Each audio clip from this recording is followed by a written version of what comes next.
Hello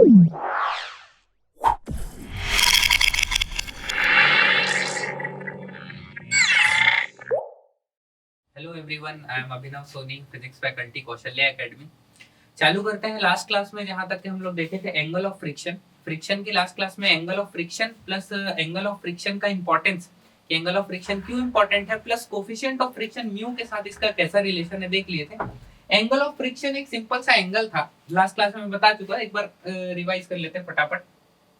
normal reaction देखो, किसी भी ब्लॉक को हॉरिजॉन्टल सरफेस में रखा है, उसको इतने फोर्स से खींचो कि उसका जो एडजस्टिंग फोर्स है, जो स्टैटिक फ्रिक्शन है, अपने मैक्सिमम लेवल तक पहुंच जाए, दैट इज लिमिटिंग फ्रिक्शन। जब लिमिटिंग फ्रिक्शन पहुंच जाएगा, उस कंडीशन में लिमिटिंग फ्रिक्शन और नॉर्मल रिएक्शन का जो रिजल्टेंट, उसका एंगल नॉर्मल रिएक्शन के साथ, मतलब resultant of normal reaction and limiting friction with normal reaction का जो एंगल है, that angle is called angle of friction. अभी ऐसे तो बहुत सारे एंगल बनेंगे, जैसे हम बताया इसको भाव क्यों दिया जा रहा है इतना, ये कितना इंपॉर्टेंट क्यों है ये वाला एंगल। तो ये वाला एंगल इसलिए इंपॉर्टेंट है क्योंकि इस एंगल से हम लोग कोफिशिएंट ऑफ फ्रिक्शन देख सकते हैं। इस एंगल से हम लोग कोफिशिएंट ऑफ फ्रिक्शन के बारे में पता कर सकते हैं। एक मिनट ये सेट कर लूं मैं। कोफिशिएंट ऑफ फ्रिक्शन के बारे में इस एंगल के से अपन पता कर सकते हैं। कैसे? जैसे कोई भी सरफेस है जिसका कोफिशिएंट ऑफ फ्रिक्शन नहीं पता है और वो पता करना बहुत मुश्किल है, उसको जितना पॉलिश करो और बढ़ जाता है। कोफिशिएंट ऑफ फ्रिक्शन का तो कहानी देख ही चुके हैं। तो पता चलता है एंगल ऑफ फ्रिक्शन से। कोई भी ब्लॉक को रख के उस पर स्लाइड करके देखो, जो एंगल बन रहा है एंगल ऑफ फ्रिक्शन से, अपन कोफिशिएंट ऑफ फ्रिक्शन कैलकुलेट कर सकते हैं, बिल्कुल इस तरीके से जो लास्ट क्लास में देख लिए थे। इस सिंपल ट्राइंगल में tan थीटा लगा, tan theta equal to perpendicular by base, perpendicular by base की है वो बिल्कुल म्यू के बराबर आ गया। तो mu is equal to what? Mu is equal to tan theta. अब बेसिक स्टैटिक फ्रिक्शन, एक ब्लॉक को लगा के देख लिए वॉल में कि उसको नहीं स्लाइड होने के लिए कितना चाहिए, एक एंगल बना के देख लिए। ये सारे बेसिक क्वेश्चन अपन कर चुके थे फ्रिक्शन के। थोड़े अच्छे क्वेश्चंस में जाते हैं आज, ठीक।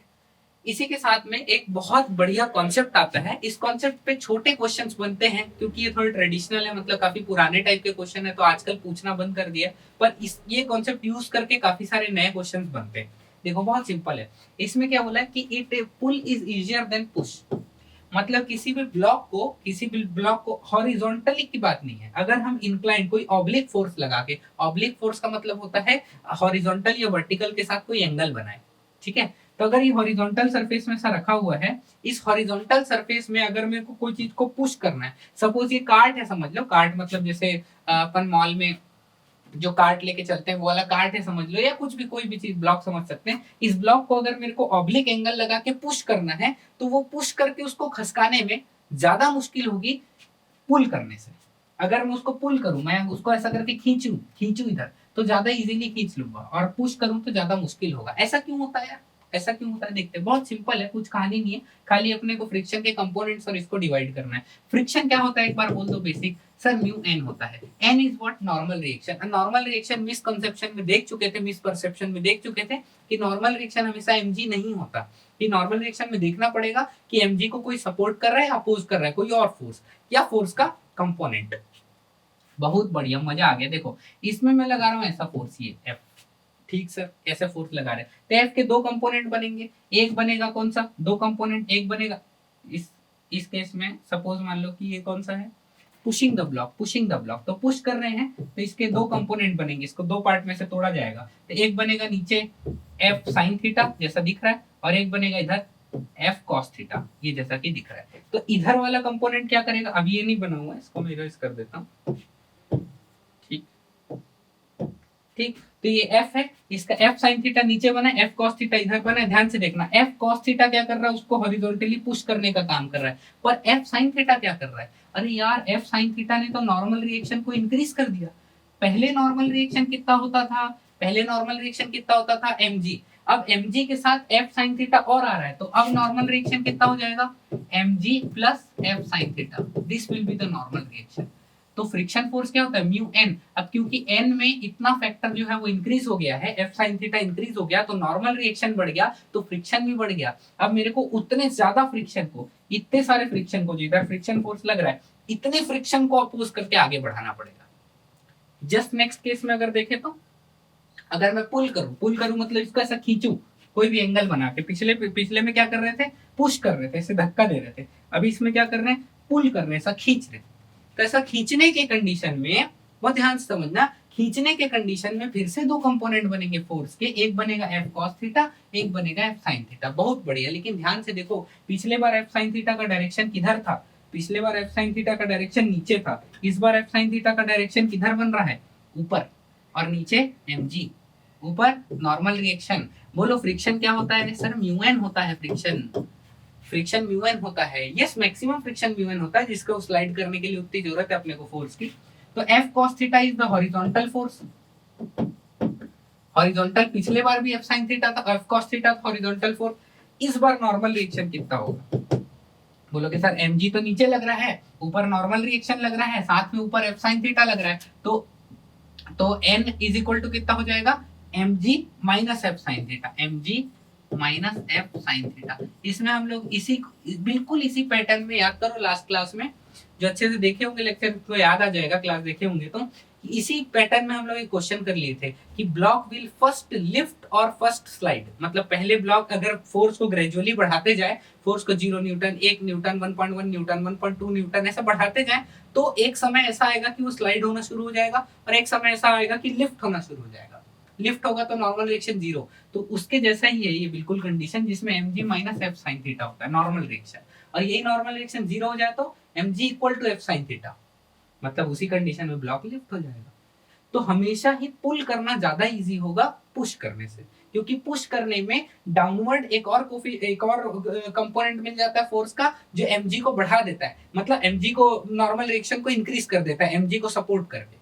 और पुल करने के टाइम क्या होता है कि mg के अपोजिट डायरेक्शन में लगता है, तो नॉर्मल रिएक्शन रिड्यूस हो जाता है। नॉर्मल रिएक्शन रिड्यूस तो फ्रिक्शन रिड्यूस, फ्रिक्शन रिड्यूस तो हॉरिजॉन्टल फोर्स की रिक्वायरमेंट कम। बहुत बढ़िया, मजा आ गया। नेक्स्ट देखते हैं एंगल ऑफ रिपोज। एक होता है एंगल ऑफ रिपोज और एंगल ऑफ स्लाइडिंग।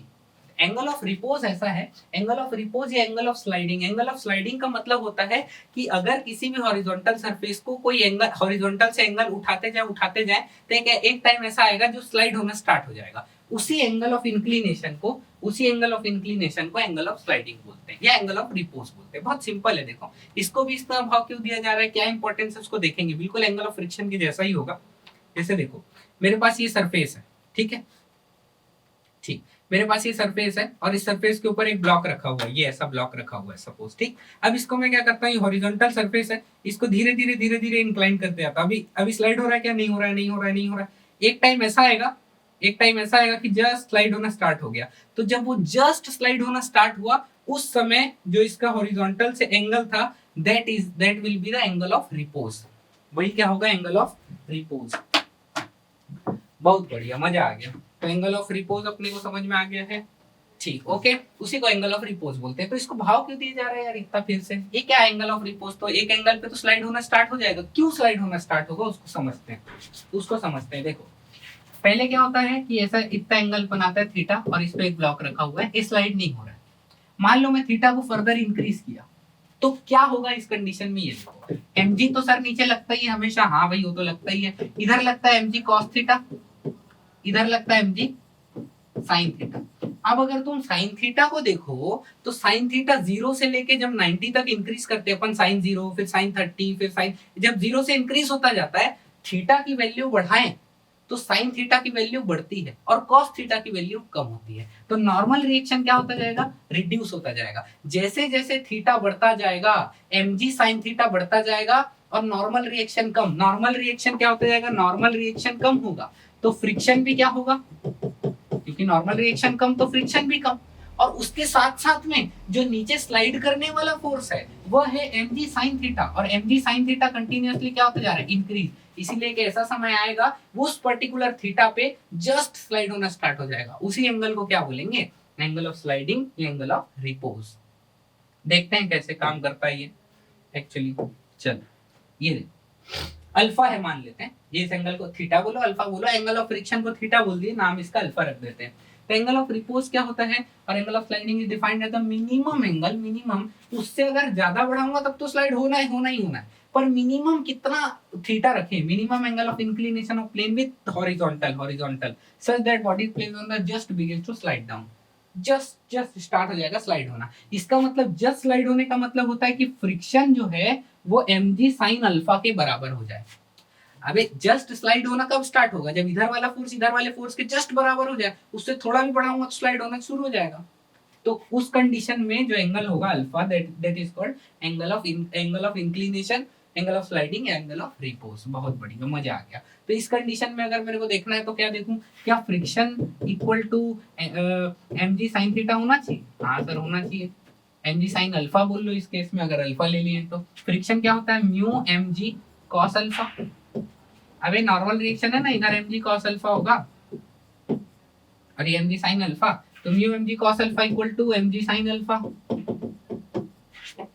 तो यहाँ से क्या कट गया, mg mg निपट गया, तो म्यू इज इक्वल टू क्या आ गया, tan alpha sin alpha by cos alpha क्या हो गया, tan अल्फा। अरे यार ये तो उसके जैसा दिख रहा है, mu equal to tan theta भी होता था, याद है? जो हम लोग एंगल म्यू और लास्ट क्लास में भी देखे थे और क्लास के स्टार्टिंग में बताया मैं, mu equal to tan alpha होता है और mu equal to tan theta भी होता है। अच्छा,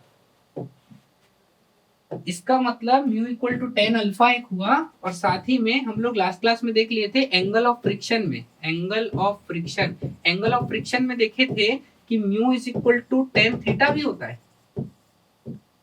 ये इक्वेशन नंबर 1, ये इक्वेशन नंबर 2, ध्यान से समझना बिल्कुल।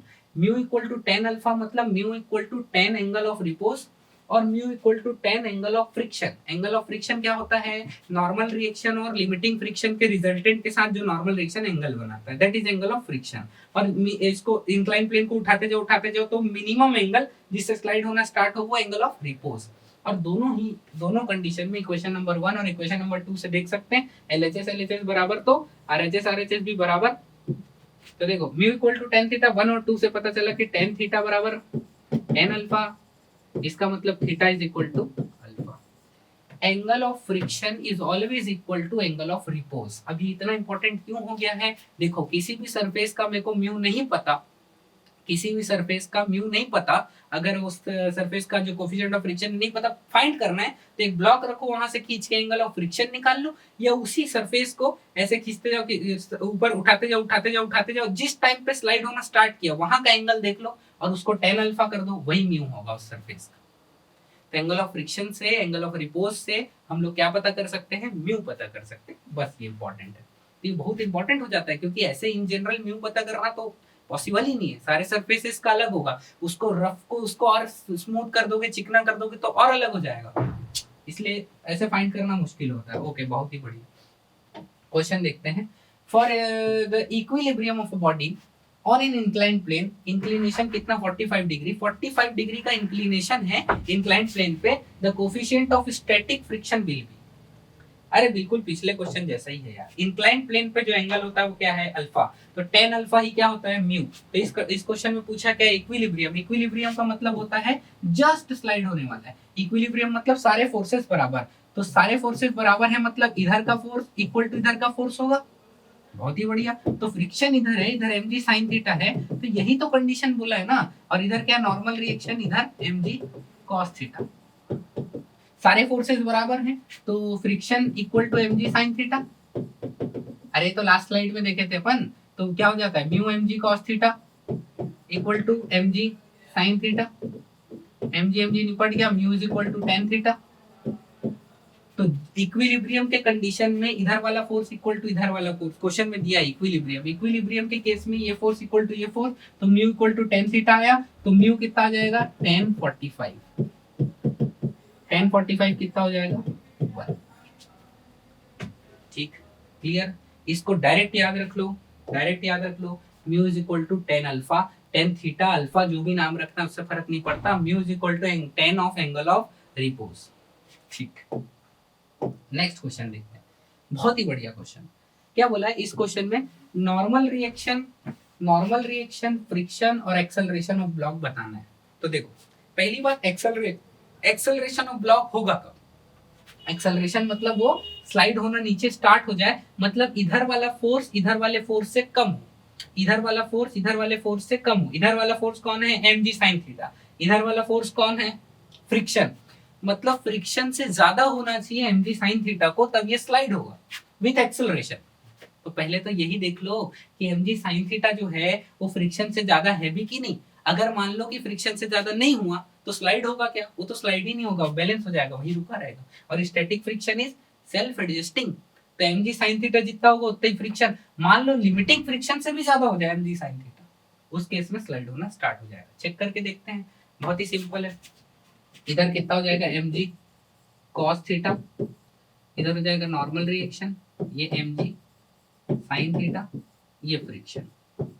ठीक है, तो फ्रिक्शन की मैक्सिमम वैल्यू मतलब लिमिटिंग फ्रिक्शन चेक करके देखते हैं, जो होता है mu N, mu is what 0.5 और N is what mg cos theta, mg मतलब 50, 5g, g को 10 ले रहे हैं, cos थीटा cos 37, cos 37 होता है 4/5, ये कट गया 10, तो कितना आ गया लिमिटिंग फ्रिक्शन?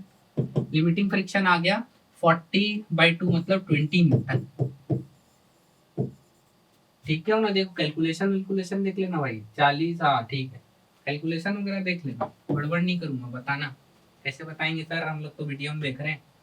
ठीक, चलो देखो इधर, हाँ तो ये लिमिटिंग फ्रिक्शन हो गया 20 न्यूटन। क्या इस लिमिटिंग फ्रिक्शन से ज्यादा है mg sin थीटा?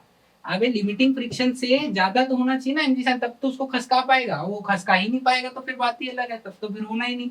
तो इसमें लिमिटिंग फ्रिक्शन कितना है 20 न्यूटन, और mg sin थीटा को चेक करके देखो तो कितना आ रहा है mg sin थीटा, तो mg कितना है 50, sin थीटा कितना है 3/5, sin 37 होता है 3/5, 5 5 निपट गया 10, ये कितना आ रहा है 30 न्यूटन, 30 न्यूटन। क्या ज्यादा है?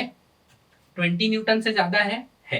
तो इधर कितना फोर्स लग रहा है 30, इधर कितना फोर्स लग रहा है 20, तो इसका फ्री बॉडी डायग्राम अब यहाँ पर अगर मैं बनाऊं तो फ्री बॉडी डायग्राम बनेगा, इधर 30, इधर 20, इधर 30, इधर 20, और normal reaction mg cos theta तो मर गया, उसको नहीं बना रहा हूँ, तो इधर 30, इधर 20, तो इसमें एक्सेलरेशन कितना हो जाता है, net force by mass, force equal to mass into acceleration, net force equal to mass into acceleration. What is the force? Net force 30 minus 20 by mass 5, acceleration हो जाएगा 30 minus 20 10/5, 2 मीटर पर second square will be the acceleration.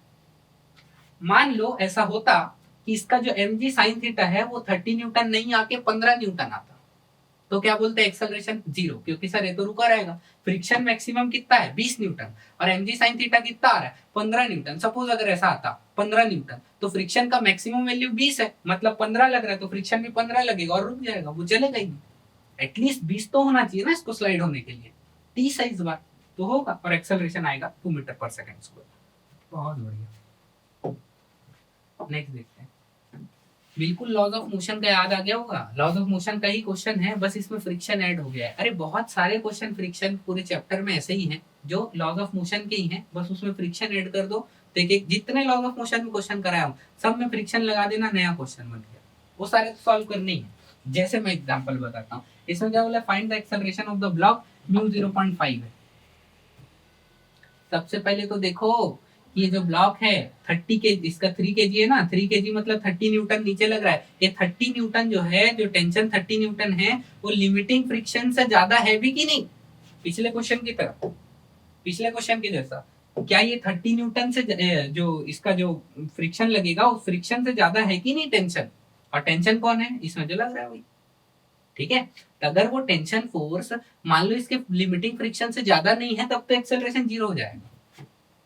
लेकिन देख check करके देखते हैं, तो बोलो पहले तो लिमिटिंग फ्रिक्शन ही चेक कर ले सबसे पहले, ताकि उससे ये अंदाजा हो जाए कि वो आगे बढ़ना भी है कि नहीं। अगर बढ़ रहा होगा तब तो एक्सेलरेशन कैलकुलेट करेंगे, बढ़ ही नहीं रहा होगा तो एक्सेलरेशन 0 आएगा, ठीक है। तो लिमिटिंग फ्रिक्शन होता है म्यू एन, तो लिमिटिंग फ्रिक्शन इस केस में हमारा आएगा ऑन 4 kg ब्लॉक, 4 kg की बात कर रहे हैं, इसमें तो कोई फ्रिक्शन है नहीं, 4 kg की बात कर रहे हैं, 4 kg ब्लॉक का कहानी, ठीक है। तो लिमिटिंग फ्रिक्शन कितना होगा, म्यू मतलब 0.5 और एम कितना होगा 440, मतलब लिमिटिंग फ्रिक्शन आ गया 20 न्यूटन। फ्रिक्शन मैक्सिमम कितना लग सकता है 20, क्या 20 से ज्यादा टेंशन है? चेक करके देखते हैं। Free body diagram of 3 kg, free body diagram of 3 kg, 3 kg के लिए बनाऊं तो नीचे लगेगा 30 न्यूटन, ऊपर लगेगा टी। इसके लिए 4 kg के लिए बनाऊं तो लगेगा इधर टी, इधर फ्रिक्शन। बताओ T is equal to 30 newton है, T is equal to 30 newton है, गलत। This is not in equilibrium, this is not in equilibrium, अभी इक्विलिब्रियम में नहीं है। अभी क्या है, चल रहा है, तो इसमें लिखोगे 30 माइनस टी इक्वल टू 3 है। अरे एकदम लॉज ऑफ मोशन याद आ गया क्या, मजा ही आ गया।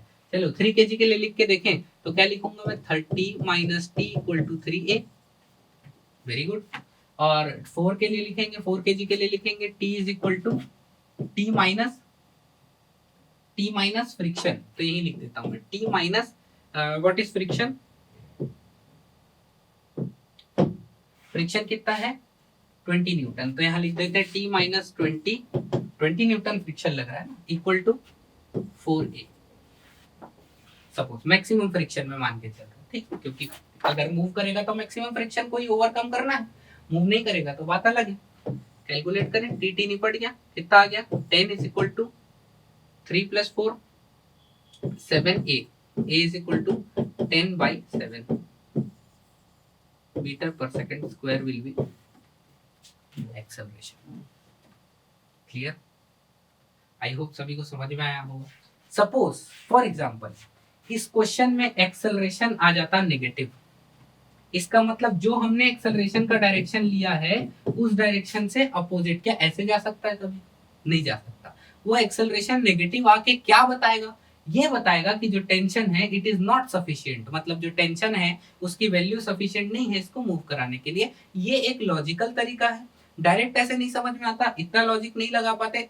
10 क्वेश्चन बनाओगे, 10-15 क्वेश्चन बनाओगे, एक्सपर्ट हो जाओगे। इतना लॉजिक डायरेक्ट नहीं लगा सकते। जैसे ये क्वेश्चन देखते ही मेरे को समझ में आ गया, तुमको भी आने लगेगा 5-6 क्वेश्चन के बाद। ये क्वेश्चन देखते ही मेरे को समझ में आ गया कि मूव कर रही है, तुमको भी ये वैल्यूज देख के तुमको समझ में आ जाएगा आगे 5 क्वेश्चन के बाद। नहीं तो कैलकुलेट कर लो, देख लो एक्सेलरेशन, जो डिजायर्ड, जो सही डायरेक्शन है एक्सेलरेशन का, उसमें भी अगर नेगेटिव आ जाए, इसका मतलब the friction force is, the tension is not sufficient to produce acceleration. बहुत बढ़िया। नेक्स्ट क्वेश्चन देखते हैं। ये क्वेश्चन ध्यान से देखो, दोनों 20 kg के ब्लॉक्स हैं, दोनों में म्यू 0.5 पहले डायग्राम देख लो अच्छे से। 20 न्यूटन 20 kg बीच में एक रस्सी है, इसको इधर खींच रहे हैं 120 न्यूटन से, इसको इधर खींच रहे हैं 120 न्यूटन से। 0.5 कोफिशिएंट ऑफ फ्रिक्शन है, बहुत ही बढ़िया, शानदार। अब पूछा क्या है, ध्यान से देखना। 2 blocks of each of mass 20 kg are connected by ideal string। ideal string मतलब मासलेस है, ठीक है, इनएक्सटेंसिबल है, and the system is kept on a rough horizontal surface, ठीक है। string is just tight, बहुत इंपॉर्टेंट। स्ट्रिंग स्लैक नहीं है, स्लैक होने का मतलब स्ट्रिंग लूज है। अगर स्ट्रिंग लूज होगा तो फोर्स लगाएंगे तो पहला ब्लॉक चल जाएगा, फिर उसके बाद स्ट्रिंग टाइट होगा, फिर दूसरा ब्लॉक चलेगा। तो स्ट्रिंग इज जस्ट टाइट बोला है, मतलब स्ट्रिंग पहले अगर ये और पास कर दूं तो स्ट्रिंग लूज हो जाएगा ना। अगर लूज हो गया तो फोर्स लगाऊंगा, पहले ये चलेगा, स्ट्रिंग टाइट होगा, फिर ये चलेगा। अभी string is just tight. Then the horizontal force F equal to 120 Newton is applied as shown in figure. If the coefficient of friction 0.5, find the acceleration of blocks. अगर इसको ऐसा खींचूं तो acceleration of blocks कितना होगा बताना है। क्या करें, मैं क्या बोला हूं अब तक। सबसे पहले तो ये देखो कि लिमिटिंग फ्रिक्शन कितना है। क्या लिमिटिंग फ्रिक्शन जितना है उतने को ओवरकम करने योग्य फोर्स है हमारे पास, उतना एक्सटर्नल फोर्स है। अगर है तब तो एक्सेलरेशन प्रोड्यूस होगा, और नहीं है तो एक्सेलरेशन प्रोड्यूस नहीं होगा। मैं इतना बार इस बात को क्यों बोल रहा हूँ, क्योंकि ये क्वेश्चन को इतना लंबा सॉल्व करने के बाद पता चलता है कि अच्छा यार ऐसा तो था ही नहीं। इसलिए हमेशा कैलकुलेट कर लें कि फ्रिक्शन, सबसे पहले इसका सॉल्व करने का सबसे इजी तरीका यही बता रहा हूँ, सबसे शॉर्टकट। सॉल्व करके देख लो कि फ्रिक्शन कितना आ रहा है, क्या फ्रिक्शन से ज्यादा है वो वाला फोर्स ताकि उसको चला पाए, कि फ्रिक्शन से कम है। अगर कम है फ्रिक्शन से तो सेल्फ एडजस्ट होगा और वो चलेगा ही। देखो फ्रिक्शन कितना है तो बताओ फ्रिक्शन फोर्स कितना होगा। तो फ्रिक्शन तो म्यू एन होता है। अबे ये तो इस बार दो ब्लॉक है और फोर्स दोनों ब्लॉक को खींचना चाहता है। बीच में टेंशन क्या होगा, कैसा होगा, उसको छोड़ो। अभी ये दोनों ब्लॉक को खींचना चाहता है फोर्स, तो दोनों ब्लॉक को खींचना चाहता है तो दोनों फ्रिक्शन को ओवरकम करना पड़ेगा। इसको थोड़ी देर के लिए एक ही बॉडी मान लूं क्या, मैं मान सकते हैं, क्योंकि अभी मेरे को tension in the string find नहीं करना है, मेरे को इसको एक्सेलरेशन फाइंड करना है। तो इस दोनों ब्लॉक को मैं एक ही ब्लॉक मान लूं और बोलूं 120 न्यूटन से चल रहा है, बोल सकते हैं सर बिल्कुल। लेकिन यार दो ब्लॉक को अगर मैं एक ब्लॉक मानूंगा तो इन दोनों को पास रखूंगा, एरिया ऑफ कांटेक्ट तो बढ़ जाएगा, फिर मैं एक ही ब्लॉक 40 न्यूटन। याद करो, क्या एरिया ऑफ कांटेक्ट पे डिपेंड करता है फ्रिक्शन?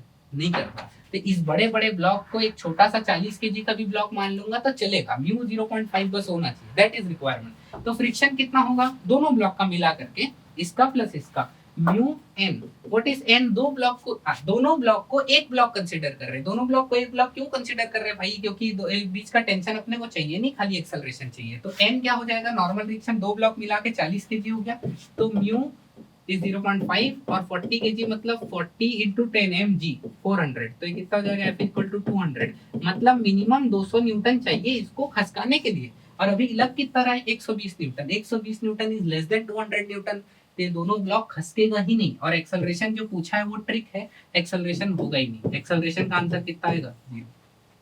क्यों एक्सेलरेशन का आंसर 0 आ गया? मिनिमम फोर्स कितना चाहिए? 200 न्यूटन दोनों ब्लॉक को खसकाने के लिए। लग कितना रहा है? 120 न्यूटन। ट्रेडिशनल तरीके में जाते ये ट्रिक नहीं समझते। ट्रेडिशनल तरीके में जाते तो 2 पेज का सॉल्यूशन होता और आखिरी में आंसर एक्सेलरेशन का आंसर आता नेगेटिव, और वो नेगेटिव एक्सेलरेशन या negative tension in the string ये बताता कि इसमें जो या 0 आ जाता टेंशन इन द स्ट्रिंग, या नेगेटिव आ जाता, कुछ भी आ सकता आंसर, उससे चिंता नहीं है अपने को बस ट्रिक फॉलो करना है।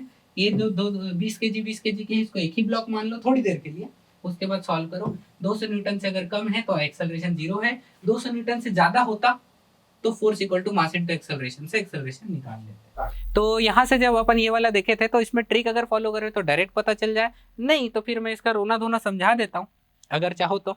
नहीं, क्या इसका रोना धोना है भाई? बहुत सिंपल है। अगर ये ऐसा 20 केजी के दो ब्लॉक हैं, 20 केजी के दो ब्लॉक है, 20 केजी था ना, 2 केजी था, हाँ 20 केजी के दो ब्लॉक हैं, इसको 120 न्यूटन से खींच रहे हैं, तो तुम लोग वो लंबा कहानी चलाओगे तो लिखोगे सर इसका फ्री बॉडी डायग्राम बनाएंगे, ओहो 20 न्यूटन, इधर कितना बनाएंगे 120 न्यूटन, इधर कितना बनाएंगे टी टेंशन। अरे रस्सी में भाई टी टेंशन होगा ना यार, एक ही रस्सी एक ही टेंशन, दोनों साइड कैसे बना दिया मत बोल देना बस।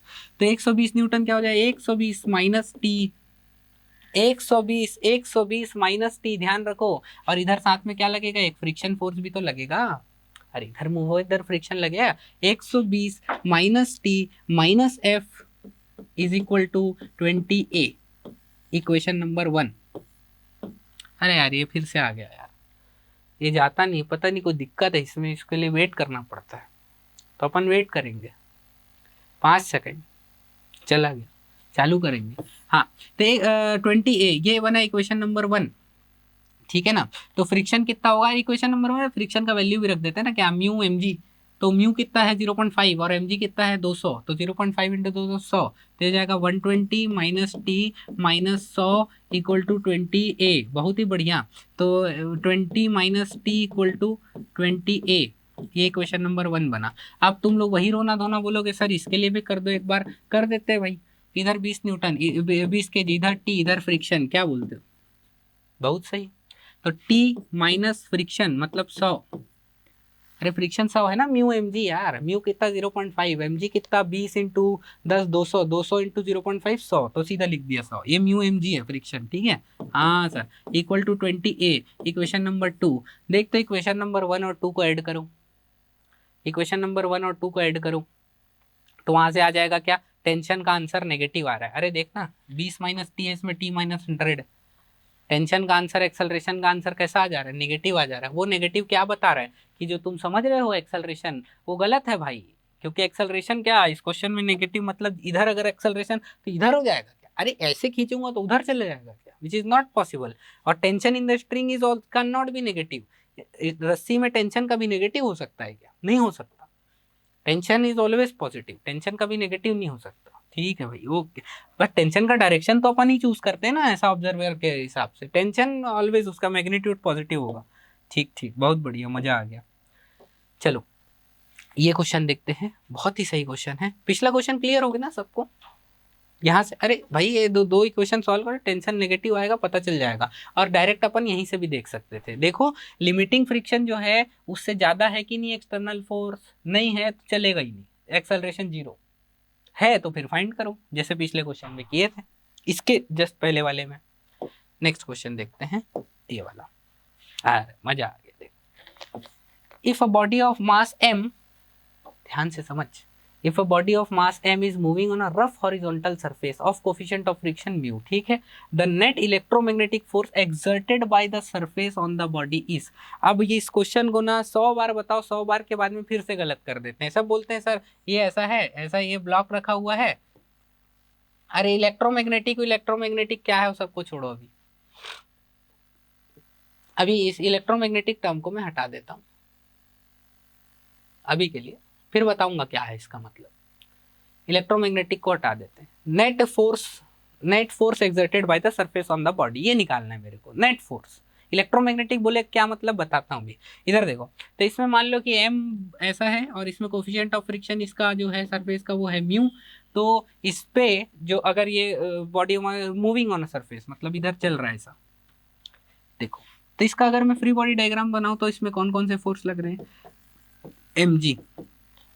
mg कौन लगा रहा है, सरफेस लगा रहा है क्या mg, नहीं, अर्थ लगा रहा है। तो अर्थ से कोई लेना, वो mg तो एक्सटर्नल फोर्स जो अर्थ लगा रही है, वो अर्थ में चिपक के खड़े रहे या अर्थ से ऊपर रहे या अर्थ से थोड़ा और सेकंड फ्लोर पे रहे, अर्थ जो mg लगाएगी वो तो mg लगाएगी, वो सरफेस से उसका कोई लेना देना नहीं। सरफेस जो लगाती वो है नॉर्मल रिएक्शन। हाँ सर, क्या नॉर्मल रिएक्शन सरफेस लगाता है? सरफेस अगर नहीं होता तो ये नीचे चला जाता, क्योंकि ये नीचे नहीं जा रहा है, इसका मतलब सरफेस उसको रोक रहा है। नॉर्मल रिएक्शन सरफेस लगा रहा है। और फ्रिक्शन भी सरफेस की लग रहा है क्या? सरफेस इन कांटेक्ट है तभी तो फ्रिक्शन लग रहा है, नहीं तो फ्रिक्शन लग नहीं रहा होता। ये फ्रिक्शन। तो देखो क्या होता है इस कंडीशन में, जब पूछा नेट फोर्स, अभी इलेक्ट्रोमैग्नेटिक टर्म को हटा दो, जो फ्रिक्शन होता है ना वो इलेक्ट्रोमैग्नेटिक फोर्स होता है, ठीक है। तो अभी उसको उस टर्म को थोड़ी देर के लिए छोड़ देंगे अपन। इलेक्ट्रोमैग्नेटिक कैसे होता है 12वीं क्लास में पता चलेगा, इलेक्ट्रोमैग्नेटिक फोर्सेस होते क्या एक्चुअली, ठीक है। तो जो एफ फ्रिक्शन है और ये नॉर्मल रिएक्शन, इधर फ्रिक्शन फोर्स है। Net force exerted by the surface, surface कौन कौन से फोर्स लगा रहा है, ये नॉर्मल रिएक्शन और फ्रिक्शन। इधर कोई और फोर्स लग रहा होगा जिसके कारण चल रहा, अपने मतलब नहीं है, सरफेस लगा रहा है ये दो फोर्स। तो दोनों फोर्स, एक इधर नॉर्मल रिएक्शन और एक इधर फ्रिक्शन। तो इसमें अगर मैं रिजल्टेंट देखूं तो ये आएगा। और कभी भी मैं पूछता हूं ना कि बोलो नेट फोर्स सरफेस कितना लगा रहा है, तो सरफेस लगा रहा है सर, सरफेस फ्रिक्शन लगा रहा है, फ्रिक्शन म्यू एम जी होता है, खट से म्यू एम जी बोल देते हैं, हॉरिजॉन्टल है तो, नहीं तो वर्टिकल तो इंक्लाइंड है तो mu M G cos theta बोल देते। लेकिन म्यू एम जी नहीं, म्यू एम जी तो फ्रिक्शन है, और सरफेस नॉर्मल रिएक्शन भी तो लगा रहा है ना, उसको भी तो कंसिडर करेंगे। तो सरफेस दो फोर्सेस लगाता है, एक फ्रिक्शन और एक नॉर्मल रिएक्शन। और यहाँ से कितना हो जाएगा, दोनों का रिजल्टेंट निकालेंगे तो रिजल्टेंट फोर्स होगा √n² प्लस फ्रिक्शन का square. This is the answer. ऐसा है क्या? नहीं, म्यू के टर्म्स में ये होगा, ऐसा म्यू के टर्म्स में निकाल लो, कोई दिक्कत नहीं है। तो रिजल्टेंट फोर्स होगा √n², नॉर्मल रिएक्शन कितना है mg का स्क्वायर मतलब whole square, plus friction force mu mg का होल स्क्वायर। यहाँ से mg² बाहर आ जाएगा तो ये बन जाएगा mg, रूट से बाहर आ जाएगा स्क्वायर बन के तो mg बन जाएगा, और अंदर में रूट के अंदर में 1 प्लस म्यू स्क्वायर बचेगा। ये इसके साथ यहाँ mg² हट गया, 1 प्लस म्यू का स्क्वायर बचा है, तो ये हो जाएगा आंसर, ठीक। सिर्फ इलेक्ट्रोमैग्नेटिक फोर्स बोले मतलब इलेक्ट्रोमैग्नेटिक का मतलब था फ्रिक्शन फोर्स, तो फ्रिक्शन पूछे तो म्यू एम जी। अगर इलेक्ट्रोमैग्नेटिक बोले, अगर बोले नेट फोर्स, इलेक्ट्रोमैग्नेटिक शब्द यूज ना करे तब बोलोगे ये। मेरा क्वेश्चन में समझाने का मतलब ये था, नॉर्मल रिएक्शन को भी कंसिडर करना है, ठीक है भाई, ओके। नेक्स्ट क्वेश्चन देखते हैं। For the arrangement on tension in the string बताना है, रस्सी में tension to prevent it from sliding, मतलब इसको स्लाइड नीचे होने से रोकने के लिए रस्सी में टेंशन कितना है बताना है। लॉज ऑफ मोशन जैसा दिख रहा है फिर से, लेकिन एक बात ध्यान रखना, इसमें मैं हमेशा क्या बोला हूँ, मूव कराना है, स्लाइड कराना है, रोकना है, स्लाइड नहीं होने देना है। ये सब के लिए सबसे पहले क्या चेक करो कि जो स्लाइड होने वाला है, अगर ये रस्सी नहीं होता, मान लो ये होता ही नहीं, हमेशा ऐसे ही अप्रोच करें ना आज तक हम लोग, अगर ये रस्सी होता ही नहीं तब क्या ये स्लाइड हो पाता? अगर स्लाइड होता तब तो फिर रस्सी में टेंशन होगा जो उसको रोक रहा होगा। लेकिन अगर बिना रस्सी के ही ये स्लाइड नहीं हो पा रहा है, इसका मतलब रस्सी का कोई रोल ही नहीं है, तो रस्सी में टेंशन कितना होगा? 0। अरे बिना रस्सी के खुद ही स्लाइड नहीं हो पा रहा है क्योंकि फ्रिक्शन ज्यादा है ना, तो अगर फ्रिक्शन ही रोक दे रहा है उसको, तो टेंशन इन द रस्सी, टेंशन इन द स्ट्रिंग का कोई रोल ही नहीं है, फिर तो टेंशन इन द स्ट्रिंग 0 है। देखिए पहले, सबसे पहले मैं क्या बोला हूँ फ्रिक्शन के केस में, to prevent it from sliding down, या जस्ट स्लाइडिंग, या जस्ट मूविंग, या जस्ट अबाउट टू मूव, ऐसा कुछ भी शब्द दिखे तो मतलब जस्ट मूव होने वाला है या जस्ट रुक रहा है ऐसा दिखे तो देख लो पहले लिमिटिंग फ्रिक्शन कितना है। ऐसे किसी भी क्वेश्चन में बोल रहा है इट इज मूविंग, इसका मतलब तो चल ही रहा है, तब तो कोई बात ही नहीं है। लेकिन इस केस में अगर बोल रहा है कि जस्ट नहीं मूव हो रहा है या मूव कराने के लिए कितना फोर्स चाहिए, ऐसा कुछ पूछे तो लिमिटिंग फ्रिक्शन कैलकुलेट करो। लिमिटिंग फ्रिक्शन कर देते हैं सर, कितना बोलो? Mu N. What is mu? 0.8, और एन क्या है?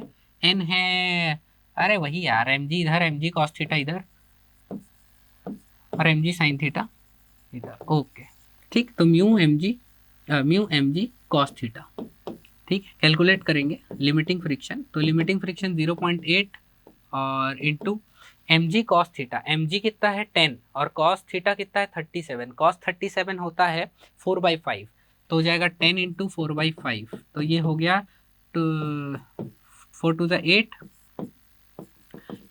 8 इंटू 0.8 इंटू 8, 0.8 इंटू 0.8 इंटू 8, 8 64, इसका आंसर आ जाएगा 6.4, है ना। लिमिटिंग फ्रिक्शन 6.4 है, मतलब mg, इसको नीचे लाने वाला कौन है, force mg sine theta. mg sine theta अगर 6.4 से, क्या बोल रहा हूँ सुन ले, mg साइन थीटा अगर 6.4 से ज्यादा हुआ तब तो टेंशन इन द स्ट्रिंग होगा जो उसको रोक रहा होगा, नहीं स्लाइड होने दे रहा है, क्योंकि mg, नहीं तो अगर रस्सी नहीं होता तो स्लाइड हो जाता, लेकिन अगर mg साइन थीटा खुद ही 6.4 से कम है तब तो स्लाइड ही नहीं होगा ना, तब तो रस्सी में टेंशन की बात ही नहीं है। तो देख mg साइन थीटा कितना है, देख mg साइन थीटा कितना है, mg साइन थीटा होगा, mg साइन थीटा अगर इसको कैलकुलेट करें, mg मतलब 10, 1 इंटू और साइन थीटा 3/5, तो ये हो गया कितना 6 न्यूटन। अच्छा बेटा, मतलब mg साइन थीटा जो है वो खुद ही 6 न्यूटन है, mg साइन थीटा खुद ही 6 न्यूटन है, और अपने को फ्रिक्शन कितना लग रहा है, मैक्सिमम 6.4 लग सकता है। तो ये तो भाई टेंशन, अगर ये रस्सी को हटा भी दो ना तब भी खुद ही स्लाइड नहीं होने वाला है, इसका मतलब टेंशन इन द स्ट्रिंग कितना होगा, नन ऑफ दिस, मतलब 0 न्यूटन, रस्सी में टेंशन होगा ही नहीं। ठीक, बहुत बढ़िया, बढ़िया क्वेश्चन था, अच्छा था, मजा आ गया। नेक्स्ट क्वेश्चन देखते हैं। ये तो यार बहुत सिंपल क्वेश्चन लग रहा है। ब्लॉक, देखो इसका हिंट देता हूँ, स्क्रीनशॉट लो, इसको बनाओ, ठीक है। A block starts up fixed inclined plane है, inclination 60 degree with velocity 20 metre पर सेकंड। देखो काइनेमेटिक्स याद आ जाएगा, इसमें बहुत सिंपल है, वैसे कोई टफ नहीं है। 20 मीटर पर सेकंड है, and stops after 2 second, the approximate value of coefficient of friction is, पूछा है, बहुत सिंपल है। बोले डायग्राम बना लो, डायग्राम दिया है क्वेश्चन में तो अच्छा, नहीं दिया रहता तो हमेशा पहले डायग्राम बनाओ, रिक्वायर्ड उसके कौन कौन से फोर्सेस हैं, फ्री बॉडी डायग्राम बनाओ, फिर कैलकुलेशन देखो कि क्या करना है।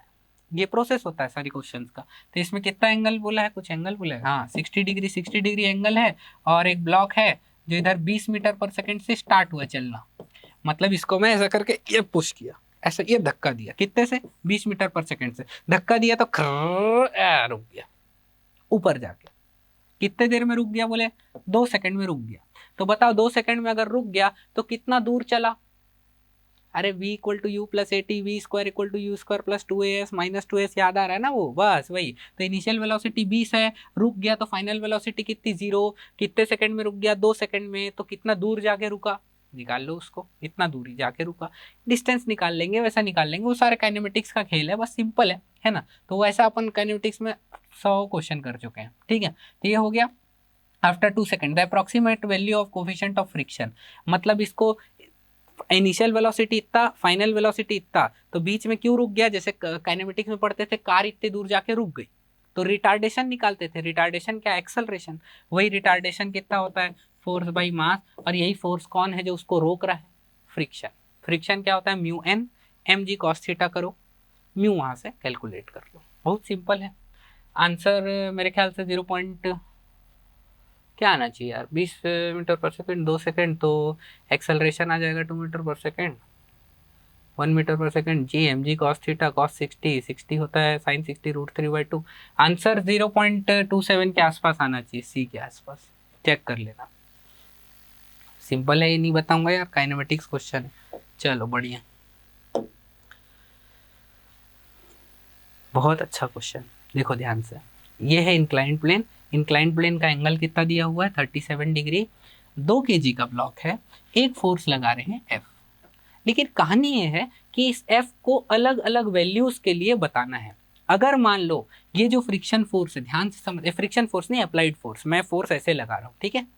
देखो यार, इसमें बहुत समझना बहुत इंपॉर्टेंट है, थोड़ा ट्रिकी हो सकता है, तो बिल्कुल जैसा मैं चला रहा हूँ साथ साथ चलो, बिल्कुल मेरे पुराना वाला कैलकुलेशन को बीच में वीडियो पॉज करके ही देखो, ऐसा नहीं कि वीडियो चल ही रहा है और पुराना बोल दिया मैं कैलकुलेट करने के लिए, तो उसको पेन हाथ से ऐसे कैलकुलेट कर रहे हैं, वीडियो आगे बढ़ता ही जा रहा है, वो भी चल रहा है, ये भी, सब मिक्स मत करना। जब भी सॉल्व करने बोलूँ तो वीडियो पॉज करो, वीडियो पॉज करके सॉल्व करो, फिर वीडियो रिज्यूम करो, ठीक है सर, समझ गए हम लोग, बढ़िया, बहुत ही बढ़िया। 2 kg 37 डिग्री एंगल। अच्छा, तो इसमें बोले draw FBD and find the acceleration, free body diagram बनाना है, एक्सेलरेशन फाइंड करना है, फ्रिक्शन भी फाइंड करना है, उसका डायरेक्शन भी फाइंड करना है for each value of F. मतलब पहले फोर्स 0 न्यूटन लगाए, मतलब फोर्स लगाए ही नहीं, फिर 4 न्यूटन, फिर 8 न्यूटन, फिर 12 न्यूटन, फिर 16 न्यूटन, अलग अलग अलग अलग फोर्स लगाते गए। उस कंडीशन में फ्रिक्शन किधर किधर लगेगा। हाँ देखो ध्यान से, अगर ये एफ को मैं 0 कर देता हूँ, ध्यान से सुनना क्या बोल रहा हूँ, इस फोर्स को मैं अगर 0 कर देता हूँ, 0 कर देता हूं तो इस पे सिर्फ एक कौन फोर्स लगेगा, mg sin थीटा।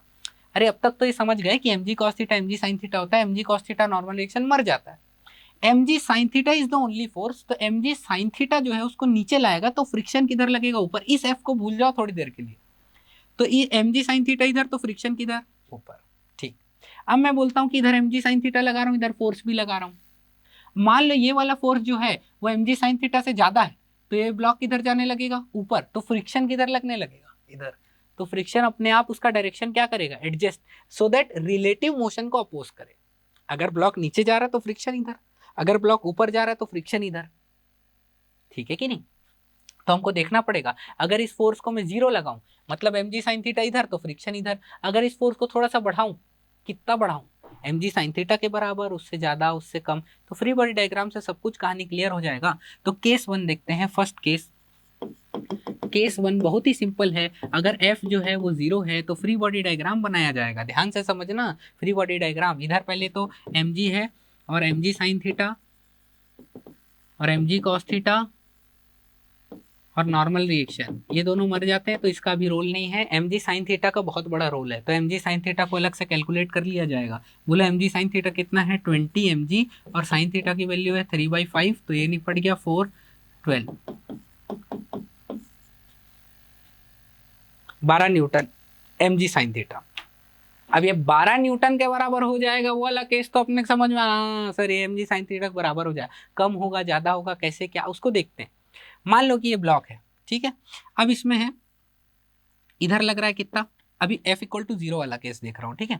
इधर लग रहा है कितना, mg sin थीटा, जो कि 12 न्यूटन है, जो फिक्स है, वो कभी सेल्फ एडजस्टिंग नहीं। अरे mg sin थीटा फिक्स है, फ्रिक्शन विक्शन सब एडजस्ट होता है, ये तो फिक्स है, इसको तो मैं बना ही लूं।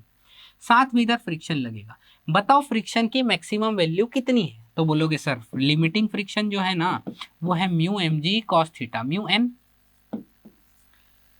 एन क्या है, mg cos थीटा है, तो लिमिटिंग फ्रिक्शन कितना हो जाएगा, म्यू दिया है इस क्वेश्चन, म्यू तो देना चाहिए क्या, नहीं दिया है, म्यू नहीं दिया, मान लेते हैं म्यू है 0.5, ठीक है, म्यू दिया होगा क्वेश्चन में, वो टाइपिंग एरर होगा कुछ, ठीक है। तो 0.5 मान लेते हैं, तो 0.5 into mg cos theta, mg cos theta, mg मतलब 10, अब 20, और cos थीटा मतलब 4/5, 4, 16 0.5, 8 न्यूटन। तो लिमिटिंग फ्रिक्शन कितना आ रहा है, 8 न्यूटन, मतलब मैक्सिमम फ्रिक्शन कितना लग सकता है, 8 न्यूटन, और इधर कितना है 12 न्यूटन, तो इधर लग रहा है मान लेते हैं 8 न्यूटन, 8 न्यूटन, 12 न्यूटन। तो एक्सेलरेशन निकालना है, फ्रिक्शन का डायरेक्शन किधर होगा, इधर। कितना चीज पूछा है, एक्सेलरेशन जो कैलकुलेट कर रहे हैं, फ्रिक्शन कितना आया 8 न्यूटन। बताओ 8 न्यूटन सेल्फ एडजस्ट होगा क्या, नहीं, मैक्सिमम लगेगा। मैक्सिमम क्यों लगेगा, क्योंकि इधर वाला जो फोर्स है वो फ्रिक्शन से ज्यादा है, तो मैक्सिमम ही फ्रिक्शन लगेगा ना उसको रोकने के लिए। अगर मान लो ये जो फोर्स है 12 न्यूटन नहीं होता, ये मैं 12 लगा रहा हूँ वो वाला फोर्स नहीं, ये mg sin थीटा है, जो f इक्वल टू 0 के लिए कंसिडर कर रहे हैं, बिफोर 8 सब के लिए करूंगा। f 0 हो तो mg sin थीटा कितना हो, जो हमेशा ही 12 न्यूटन रहने वाला है। 12 न्यूटन, अगर फ्रिक्शन मान लो फ्रिक्शन की मैक्सिमम वैल्यू आती 20 न्यूटन, तो बताओ फ्रिक्शन कितना लगता, 20 नहीं 12, 12 लगते और रुक जाता। लेकिन फ्रिक्शन कितना आ रहा है 8 न्यूटन, तो 8 लगेगा और इधर 12 लगेगा। तो इस पे अगर मैं इसका एक्सेलरेशन निकालूं तो एक्सेलरेशन होता है force by mass, net force by mass. Net force कितना, 12 minus 8, 12 minus 8 by mass 2 kg, कितना आ गया एक्सेलरेशन, 4/2, 2 मीटर पर सेकेंड स्क्वायर एक्सेलरेशन आ गया। बहुत बढ़िया। फर्स्ट केस के लिए फोर्स को बढ़ा के देखें, सर देखो मजा आ जाएगा। 4 न्यूटन का फोर्स लगाते हैं। अब बिल्कुल ऐसे डायग्राम एक बना देता हूँ यहाँ में ऐसा, ठीक है। ये एंगल 37 डिग्री है, ये है ऐसा, और इधर फोर्स लगाते हैं 4 न्यूटन का, और इधर mg cos थीटा लगता है 12 न्यूटन, mg cos थीटा समझ गया ना, डायरेक्ट बना दे रहा हूँ भाई, ये mg cos sine theta, sorry mg sine theta जो है वो 12 न्यूटन में बना दिया, इधर mg cos थीटा है, mg cos थीटा को भी देख लेते हैं कितना आ जाता है, यहाँ पर निकाल के रख लेते हैं, वैल्यू काम आएगा, mg cos theta will be 20 cos 30 से 4/5 16, ठीक है, तो ये हो जाएगा 16 न्यूटन। इधर कितना लग रहा है 16 न्यूटन, इधर कितना लग रहा है एन, एन ही क्या कौन है 16 न्यूटन। फ्रिक्शन का भी डायरेक्शन प्रिडिक्टेबल नहीं है, मतलब हम फ्रिक्शन को अभी प्रिडिक्ट नहीं कर सकते, ठीक, तो देखते हैं, देख के प्रिडिक्ट करते हैं कि इधर 12 न्यूटन है, इधर 4 न्यूटन है, इसका मतलब ये चलना इधर चाह रहा है, मतलब पक्का फ्रिक्शन लग रहा होगा इधर। ओ अच्छा, अब समझ गए हम लोग, क्या बात समझ में आ रहा है सभी को। फ्रिक्शन को छोड़ो थोड़ी देर के लिए, पिछले क्वेश्चन में क्या बोला था, इस फोर्स को छोड़ो क्योंकि जीरो था, लेकिन अब ये फोर्स लगने लगा इधर 4 न्यूटन का, तो मैं क्या बोल रहा हूँ, फ्रिक्शन को थोड़ी देर के लिए छोड़ो क्योंकि पता नहीं अभी, देखते हैं अब क्या होगा। ये एन और एम जी तो कॉस थीटा तो खत्म हो गया, इधर लग रहा है यार 12 न्यूटन, इधर लग रहा है यार 4 न्यूटन, मतलब पक्का ये ब्लॉक इधर जाना चाहेगा, तो फ्रिक्शन पक्का किधर लगेगा, इधर। अब क्या फ्रिक्शन और ये 4 न्यूटन मिलके रोक देंगे ब्लॉक को कि चलने देंगे, क्या पता कितना करने देंगे, देखते हैं। तो इसका अगर मैं यहाँ पर से वापिस से free body diagram simple way में बना लूँ तो इधर लगेगा 4 न्यूटन, इधर लगने वाला है फ्रिक्शन, इधर लगने वाला है 12 न्यूटन, ठीक है। तो फ्रिक्शन कितना होगा, फ्रिक्शन की मैक्सिमम वैल्यू थी, फ्रिक्शन की मैक्सिमम वैल्यू थी 8 न्यूटन, तो बताओ इधर अगर फ्रिक्शन को मैं 8 न्यूटन रख लूँ, ध्यान से देखना क्या बोल रहा हूँ, फ्रिक्शन को अगर मैं 8 न्यूटन, फ्रिक्शन को अगर मैं 8 न्यूटन रख लूँ तो ये 8 न्यूटन और 4 न्यूटन कितना हो गया 12 न्यूटन, इधर भी कितना हो जाएगा 12 न्यूटन, और ये दोनों मिलके क्या इस ब्लॉक को मैक्सिमम वैल्यू। अगर मान लो ये 12 है और ये 4 है और फ्रिक्शन होता 10, तो 4 और 10 तो सर तो 14 हो जाता, नहीं तो फिर सेल्फ एडजस्ट हो जाता ना फ्रिक्शन और अपने आप ही कम हो जाता। इस केस में कितना होगा एक्सेलरेशन 0, क्योंकि इधर वाला फोर्स इक्वल टू इधर वाला force, net force 0, net force 0 तो एक्सेलरेशन 0। चलो अब फिर से फोर्स को कंसिडर करते हैं अपन, कितना न्यूटन के लिए किए थे 4 हो गया, अब 8 न्यूटन, सपोज फोर्स 8 न्यूटन लगता है तो इसका डायग्राम बनेगा ऐसा, इधर लगाएंगे 8 न्यूटन, फ्रिक्शन नहीं है ना भाई, ये 8 न्यूटन फोर्स लगा रहे हैं F, और इधर लगेगा 12 न्यूटन जो mg साइन थीटा है, इधर लगेगा 16 न्यूटन जो mg कॉस थीटा है, इधर लगेगा n 16 न्यूटन, इधर लगेगा n, बिल्कुल। अब फ्रिक्शन का डायरेक्शन देखो, बताओ फ्रिक्शन का डायरेक्शन किधर होगा, देखो अब यार अब एकदम बिल्कुल ऐसा अच्छा खट खट बनते आना चाहिए, पेन चलाने की जरूरत नहीं, डायरेक्ट बनेगा। तो देखो इधर 12 है इधर 8 है, मतलब इधर चलेगा, मतलब फ्रिक्शन तो इधर लगने वाला है भाई, हाँ सर फ्रिक्शन इधर लगने वाला है। फ्रिक्शन मैक्सिमम कितना लग सकता है 8, बताओ फ्रिक्शन 8 लगेगा क्या, नहीं, फ्रिक्शन इज सेल्फ एडजस्टिंग, अपने आप एडजस्ट होगा उतना ही जितना रिक्वायर्ड है, ठीक, तो फ्रिक्शन अपने आप एडजस्ट होगा, इधर तो लग रहा है 8 इधर तो लग रहा है 12, तो फ्रिक्शन मैक्सिमम लग सकता है 8, तो इस केस में लगेगा 4, 8 4 कितना हो गया 12, इधर भी 12, एक्सेलरेशन कितना 0, ठीक। नीचे नहीं जाने देगा, नीचे जाना चाहता है, नीचे जाना चाहता है पर नहीं जाने देगा, क्योंकि ऊपर एक फोर्स लग रहा है तो उसके साथ मिलके फ्रिक्शन उसको एडजस्ट सपोर्ट कर लेगा, तो नेट फोर्स फिर से क्या हो गया 0, तो एक्सेलरेशन कितना हो गया 0। अब फिर से देखते हैं F इक्वल टू 8 न्यूटन का केस देख लिया, अब बोलेगी 12 न्यूटन और 16 न्यूटन दो बचा है, मान लो 12 न्यूटन फोर्स लगाता हूँ, अब बताना तो क्या होगा, वीडियो पॉज करो, 12 न्यूटन 16 न्यूटन के लिए सॉल्व करो, 1 2 3 4 5 स्टार्ट, फिर से देखो इधर लगेगा 12, इधर लगेगा 16, इधर लगेगा n, इधर लगेगा 12 न्यूटन, ये 12 न्यूटन जो फोर्स लगा रहे वो, अब फ्रिक्शन किधर लगेगा, फ्रिक्शन कितना किधर लगेगा यार, सर ये फोर्स और ये फोर्स तो बराबर हो गया, हाँ तो बराबर हो गया तो फ्रिक्शन 0 हो गया ना। फ्रिक्शन क्या करता है, फ्रिक्शन अपोजेस रिलेटिव मोशन, अगर दोनों साइड फोर्स बराबर है तो कोई रिलेटिव, नेट फोर्स 0 है तो रिलेटिव मोशन है ही नहीं, तो रिलेटिव मोशन की टेंडेंसी भी नहीं है। देखो अगर मान लो कि ये ब्लॉक है ऐसा रखा है, बस रखा है, तो फ्रिक्शन कितना 0, अभी जब मैं इसको खींचना स्टार्ट करूंगा तब तो फ्रिक्शन लगना शुरू होगा ना, फ्रिक्शन सेल्फ एडजस्टिंग है, जब मैं फोर्स लगाऊं तो फ्रिक्शन बढ़े और बढ़ाऊं तो फ्रिक्शन और बढ़े, कब तक मैक्सिमम, और मैं नहीं लगाऊं तो फ्रिक्शन लगे ही नहीं, तब इसमें कोई फोर्स लग ही नहीं रहा, दोनों साइड 12, तो फ्रिक्शन कितना हो जाएगा 0, और एक्सेलरेशन भी कितना 0। सर एक्सेलरेशन क्यों 0, क्योंकि चल ही नहीं रहा, दोनों साइड फोर्स बराबर हो गया, ठीक। नेक्स्ट देखते हैं, नेक्स्ट है अपना 16 न्यूटन के लिए। अगर मैं 16 न्यूटन के लिए यहीं पर बना देते हैं F इक्वल टू 16 न्यूटन, ठीक, तो चलो इसमें बना देते हैं अलग से F इक्वल टू 16 न्यूटन। तो ये ब्लॉक बनाया, फ्री बॉडी डायग्राम, इधर लगा 16 न्यूटन, ये जो फोर्स हम लोग लगा रहे हैं वो इधर लग रहा है, कितना न्यूटन लगता था, 12 न्यूटन, और ये कितना 16 न्यूटन mg cos थीटा, इधर नॉर्मल रिएक्शन है, तो सब पुराना रोना धोना है। फ्रिक्शन का कहानी है यार, इधर तो अब 16 न्यूटन, देखो पिछले में क्या था, इधर 12 न्यूटन लग रहा था, इधर भी 12, तो फ्रिक्शन लगा ही नहीं। इधर पहले 8 लग रहा था, इधर 12, तो फ्रिक्शन किधर लग रहा था, इधर, क्योंकि ज्यादा फोर्स इधर है। अब अरे अब तो सर 16 न्यूटन इधर है, इधर 12 न्यूटन है, इसका मतलब फ्रिक्शन जो है वो इधर लगेगा।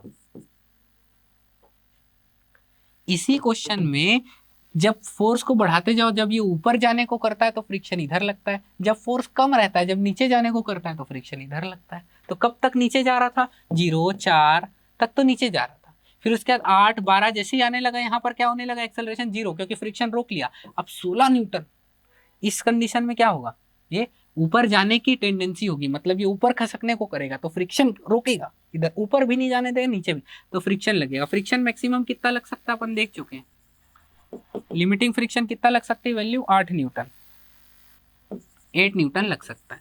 तो बोलो फ्री बॉडी डायग्राम में दिख रहा है, इधर 16 न्यूटन, इधर 12 न्यूटन, फ्रिक्शन बोलो कितना, 8 मैक्सिमम लग सकता है, तो मैक्सिमम 8 लगेगा, तो इसमें 16 है, इधर 12 है, तो रिक्वायरमेंट कितने की है, 4, तो कितना लगेगा 4 न्यूटन। और एक्सेलरेशन कितना हो जाएगा, 0। देखो एक्सेलरेशन तो 0 होगा, क्योंकि अगर मान लो एक और कंडीशन ले लेते हैं, F is equal to 30 newton, ये बनाओ, ये ब्लॉक, इधर 12 न्यूटन, इधर 30 न्यूटन, इधर n, इधर 16 न्यूटन। अब 16 न्यूटन, हाँ सर समझ गया। अब बताओ तो क्या होगा, फ्रिक्शन किधर लगेगा, उधर ज्यादा फोर्स, इधर कम फोर्स, तो फ्रिक्शन किधर लगेगा सर, फ्रिक्शन लगेगा इधर, तो फ्रिक्शन इधर कितना लग सकता है, मैक्सिमम 8 लग सकता है। अरे यार लेकिन इधर 8 भी लग गया ना, उधर तो 30 है, 12 + 8 20 हुआ, उधर तो 30 लग रहा है, तब बोलो कितना होगा एक्सेलरेशन, तब एक्सेलरेशन होगा क्या, हाँ होगा सर। तो एक्सेलरेशन क्या होता है, net force by mass, net force is 30 - 20 by mass, 2 kg।